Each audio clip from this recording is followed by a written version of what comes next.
Apakah mungkin bagi manusia untuk mengetahui atau mengerti hal-hal tentang Allah? Kalau kita mengacu kepada sejumlah teks kitab suci, maka kita akan dapati bahwa adalah hal yang mustahil bagi manusia bisa mengetahui hal-hal tentang Allah. Dalam firman-Nya dikatakan, dapatkah engkau memahami hakikat Allah, menyelami batas-batas kekuasaan yang maha kuasa? Tingginya seperti langit, apa yang dapat kau lakukan? Dalamnya melebihi dunia orang mati, apa yang dapat kau ketahui? Lebih panjang daripada bumi ukurannya, dan lebih luas daripada samudera. Sesungguhnya Allah itu besar, tidak tercapai oleh pengetahuan kita. Jumlah tahunnya tidak dapat diselidiki. Dari sebelah utara muncul sinar keemasan. Allah diliputi keagungan yang dahsyat, yang maha kuasa, yang tak dapat kita pahami. Besar kekuasaan dan keadilannya. Walaupun kaya akan kebenaran, Dia tidak menindas. Jika demikian, bagaimana manusia bisa mengenal Yang Maha Kuasa?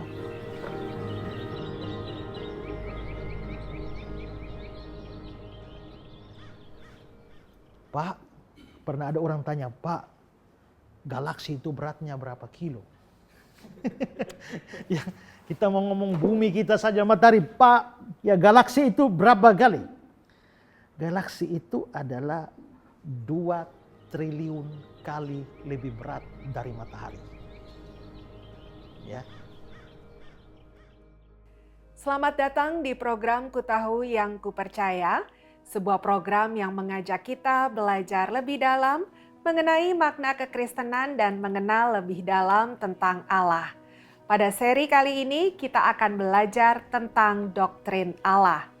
Saudara, program ini dapat kami produksi karena donasi dan kemitraan saudara bagi pelayanan Pijar TV. Kami begitu bersyukur atas donasi yang saudara berikan. Bagi saudara yang ingin terus menyaksikan episode-episode terbaru dari program Ku Tahu Yang Ku Percaya ini, saudara dapat berkontribusi dengan mengirimkan donasi ke nomor rekening yang tertera di layar. Seberapapun donasi saudara akan sangat memberkati pelayanan ini.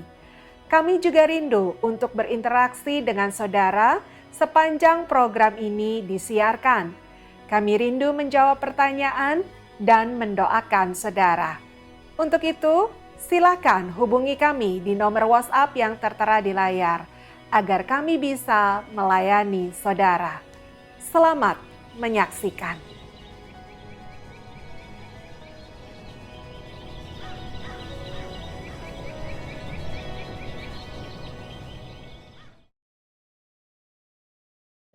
Aku memuji kebesaranmu. Maka sebenarnya melalui alam semesta kita bisa belajar bahwa Tuhan Allah itu adalah Tuhan yang besar, maha besar. Bukan hanya Tuhan Allah ada, tapi Tuhan Allah juga besar. Yang ketiga, kita bisa tahu apa dari ciptaan? Pertama, tahu Allah ada. Kedua, tahu Allah itu maha besar. Ya. Yang ketiga, kita bisa tahu bahwa Allah itu maha kuasa dan juga maha bijaksana, dan itu bisa kita lihat pada ciptaan. Tuhan menciptakan binatang-binatang yang unik, tumbuh-tumbuhan yang unik, yang kalau kita pelajari satu-satu, sebenarnya itu menunjukkan betapa hebatnya dan maha kuasanya Tuhan. Saya hanya memberikan 1-2 contoh saja dari ciptaan Tuhan. Nah, kalau saudara lihat, sudah tahu ini binatang apa? Ya, kita semua tahu ini capung ya. Kita mungkin bisa ya menangkapnya, ada yang pernah menangkapnya atau melihatnya. Nah, tapi saudara mungkin pernah lihat capung ini, tapi saudara pernah berpikir tidak bahwa ini sebenarnya adalah binatang yang luar biasa. Ya, binatang yang luar biasa ini adalah binatang yang dicipta dengan kemampuan terbang yang luar biasa. Ada 4 sayap di punggungnya. Saudara lihat itu lihat ya, ada 4 sayap dan 2 sayap ada di depan dan 2 sayap di belakang. Dan kalau dia terbang, maka 2 sayap di depan itu ke bawah, 2 sayap di belakang ke atas. Dan berganti-gantian seperti itu. Nah, yang unik adalah seberapapun kecepatan dan arah terbang, dia bisa berhenti mendadak di udara. Saudara kalau lihat kapal di laut ya, begitu kapal ini tiba-tiba lihat sesuatu di depan, pas kurang berapa meter, rem. Apakah kapal laut bisa rem? Biar dia rem pasti dia tetap jalan kan, tabrak dulu. Kecuali dia sekian kilo di depan, ya sekian mil di depan baru dia rem di sini, karena masih ada gerakan. Tapi dia tidak bisa rem mendadak. Begitu juga kalau pesawat lari, bisa rem mendadak stop di tengah udara? Nggak bisa. Tapi binatang ini bisa. Ya, dia lari set, tiba-tiba dia rem mendadak stop di tempat. Ini bahkan teknologi manusia pun tidak bisa cipta. Ya, tidak bisa cipta semacam itu ya. Juga tidak peduli berapa kecepatannya. Dia mampu berbelok arah 180 derajat. Dia set balik langsung cepat. Coba kalau lihat, saudara lihat helikopter, kalau mau balik arah, dia mesti ambil haluan kan, dia butuh berapa haluan baru putar. Tapi dia tidak bisa langsung balik, nggak bisa. Tapi binatang ini bisa, ya binatang ini bisa. Maka ini ya kalau saudara lihat ini ada gambar atau video yang menunjukkan manuver capung yang luar biasa. Kenapa binatang ini bisa melakukan itu? Ya karena dia mampu mengepakkan sayapnya 30 kali per detik dengan kecepatan 100.000 km per jam. Ya. Dan yang menarik adalah binatang ini mampu terbang ke belakang. Saudara lihat kalau burung terbang ke depan ya. Ini dia bisa terbang ke belakang. Ya, bagaimana ilmu yang dia pakai itu sesuatu yang unik, ya. Dan semua ini tidak bisa dilakukan oleh pesawat manusia atau helikopter manusia. Dan kemampuan terbang capung itu juga didukung oleh penglihatan dia yang hebat. Mata capung itu oleh para ahli itu dianggap sebagai mata serangga yang paling sempurna. Ya. Karena apa saudara? Karena masing-masing mata itu terdiri dari 30.000 lensa. Berarti total 2 itu ada 60.000 lensa. Dan dia setengah lingkaran. Kalau saudara perhatikan matanya itu ya. Setengah lingkaran sini. Ya. Jadi kalau kamu cuma mata 2, lihat begini kan, belakang kan nggak bisa. Maka kalau ada orang tangkap kamu dari belakang, gampang. Tapi capung tuh matanya tuh setengah kepala. Karena matanya setengah kepala, maka dia punya area penglihatan tuh langsung mencakup belakang. Maka kalau kamu pelan-pelan, jangan kira dia nggak lihat. Dia menghadap sana, tapi dia lihat. Ya, nah maka kita bisa lihat manusia terinspirasi dengan capung, sampai akhirnya membuat helikopter. Saudara lihat kenapa helikopter mirip capung? Ya itu karena ditiru. Ya ada helikopter namanya Sikorsky. Nah ini helikopternya. Itu persis saudara lihat, itu persis seperti capung. Nah, kalau begitu sebenarnya Tuhan Allah itu adalah Bapak helikopter di dunia kan? Ya, hebat ya. Pertanyaannya, siapa yang cipta capung? Tuhan. Kalau capung begitu hebat, bagaimana dengan Tuhan? Saya ambil contoh lain lagi. Kunang-kunang. Pernah tahu kunang-kunang? Kalau saudara lahir di generasi milenium atau generasi Z ini ya, mungkin nggak pernah lihat kunang-kunang.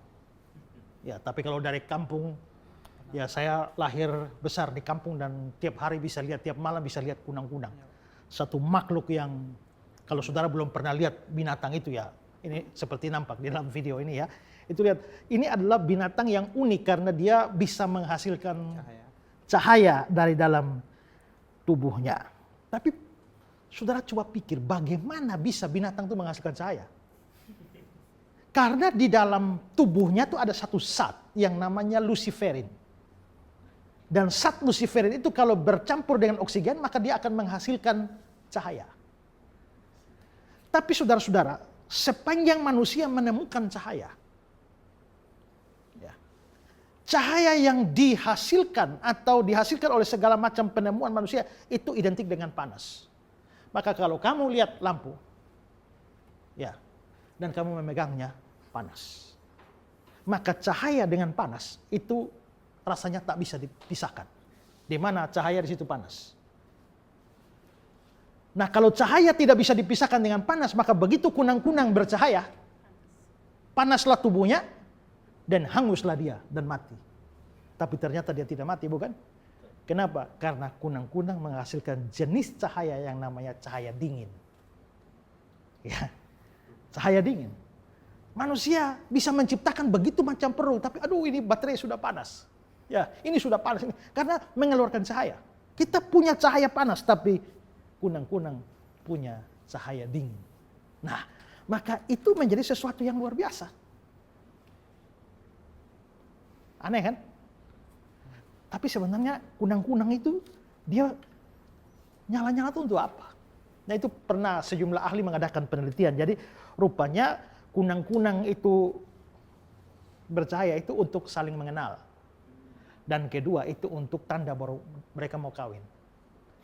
Ya, jadi kalau ada kunang-kunang betina di sana, dia sudah nyala begitu, itu simbol bagi kunang laki, ayo kawini aku dong, kawini aku dong. Nah, itu. Dan yang ketiga itu digunakan sebagai senjata. Karena kalau ada yang mau memangsa kunang-kunang, dia mengeluarkan cahaya, maka lawannya itu menjadi takut, ini benda ajaib apa ini kan ya, maka tidak jadi memangsa dia. Nah, itu hasil penelitian dari para ahli. Tapi semua itu menunjukkan bahwa, wah, ini saya hanya ungkapkan dua saja ya, yaitu capung dengan kunang-kunang. Belum lagi kalau kita bicara soal lebah. Ya, bagaimana lebah bisa menari untuk menunjukkan arahnya bunga. Bagaimana dia teknik membuat sarang. Itu semua luar biasa. Belum lagi kalau kita bicara soal ikan-ikan. Bagaimana ikan salmon misalnya, dia lahir di tempat ini, dia akan datang cari tempat di situ untuk mati.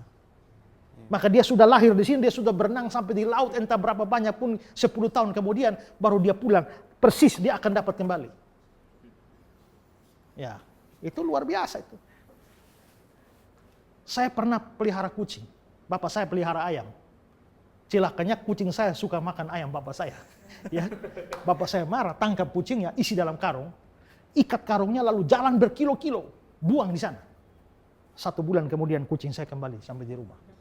Ya, maka pertanyaan kita sekarang, bagaimana binatang bisa hebat seperti itu? Nah, tanya dulu siapa penciptanya. Kalau begitu, binatang saja atau ciptaan sudah sehebat itu, maka pencipta pasti lebih hebat lagi. Ya, maka sebenarnya di balik semua ciptaan kita melihat ada Allah yang Maha Kuasa, ada Allah yang Maha Bijaksana.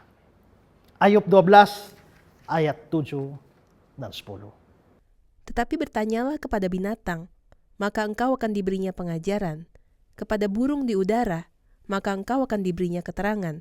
Atau bertuturlah kepada bumi, maka engkau akan diberinya pengajaran. Bahkan ikan di laut akan bercerita kepadamu. Siapa di antara semuanya itu yang tidak tahu bahwa tangan Allah yang melakukan itu, bahwa di dalam tangannya terletak nyawa segala yang hidup dan nafas setiap manusia. Juga Mazmur 102 ayat yang ke-24. Betapa banyak perbuatanmu ya Tuhan, sekaliannya kau jadikan dengan kebijaksanaan. Bumi penuh dengan ciptaanmu. Benar bahwa semua yang dijadikan Tuhan itu adalah dijadikan dengan kebijaksanaan.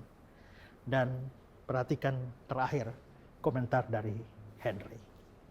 Seingat saya pernah berkata bahwa ia amat mengagumi hikmat dan kuasa sang pencipta dalam seekor semut, sama seperti dalam seekor gajah. Susunan yang mengherankan pada tubuh-tubuh binatang, ukuran-ukuran, bentuk-bentuk, dan sifat-sifat mereka yang berbeda, dengan kekuatan-kekuatan yang mengagumkan untuk menjalani hidup indrawi yang dikaruniakan kepada mereka, apabila dipertimbangkan dengan sepatutnya, bukan saja dapat membungkam dan mempermalukan keberatan-keberatan orang yang tidak percaya pada Tuhan dan orang-orang kafir, tetapi juga membangkitkan pikiran-pikiran dan pujian-pujian yang luhur tentang Allah pada jiwa-jiwa yang saleh dan taat. Kalau begitu saudara-saudara, kita bisa melihat bahwa inilah wahyu umum, yaitu melalui ciptaan. Melalui ciptaan kita tahu, 1, Allah ada. 2, Allah Maha Besar. Dan yang ketiga, Allah Maha Kuasa atau bijaksana.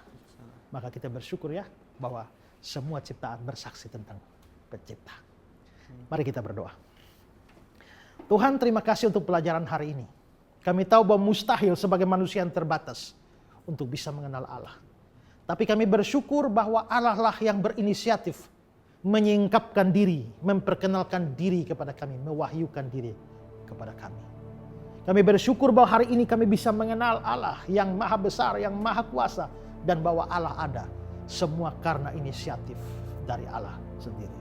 Dan ajarlah kami untuk mengenal Allah melalui ciptaan-ciptaan yang ada. Ketika kami menyaksikan semua ciptaan di sekitar kami, biarlah pikiran kami terbawa kepada kebesaran Allah. Biarlah pikiran kami mengarah kepada kemahakuasaan Allah dan kebijaksanaan Allah. Sehingga semua ciptaan ini akan membawa kami untuk memuji kebesaran dan kekuasaan Allah.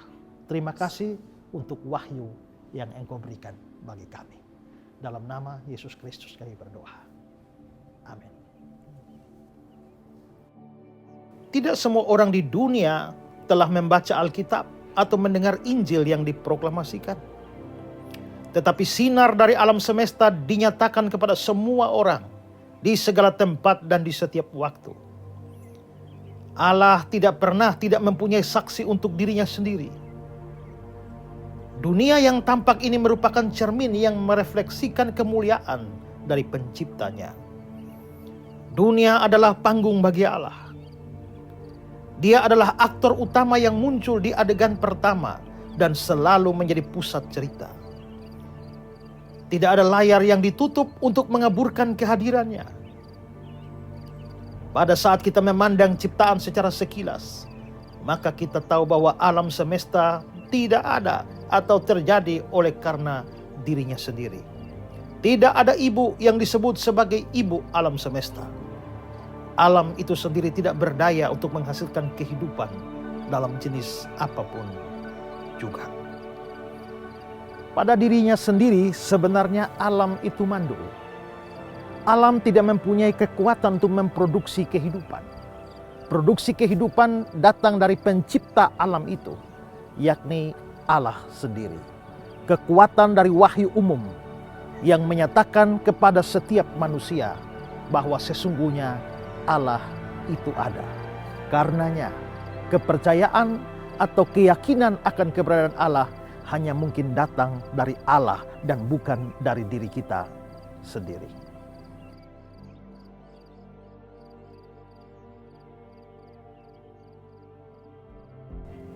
Kita sudah menyaksikan program Kutahu yang Kupercaya dan belajar tentang doktrin Allah. Kami rindu untuk berinteraksi dengan saudara setelah saudara menyaksikan program ini. Jika saudara ingin bertanya tentang pelajaran ini, bahkan ingin didoakan, silakan hubungi kami di nomor WhatsApp yang tertera di layar. Kami rindu melayani saudara. Saudara, program ini dapat kami produksi karena donasi dan kemitraan saudara bagi pelayanan Pijar TV. Kami begitu bersyukur atas donasi yang saudara berikan. Bagi saudara yang ingin terus menyaksikan episode-episode terbaru dari program Kutahu yang Kupercaya ini, saudara dapat mengirimkan donasi ke nomor rekening yang tertera di layar. Seberapapun donasi saudara akan sangat memberkati pelayanan ini. Terima kasih untuk kebersamaan saudara dalam program Kutahu yang Kupercaya ini. Sampai jumpa di episode berikutnya. Salam terang bagi Indonesia.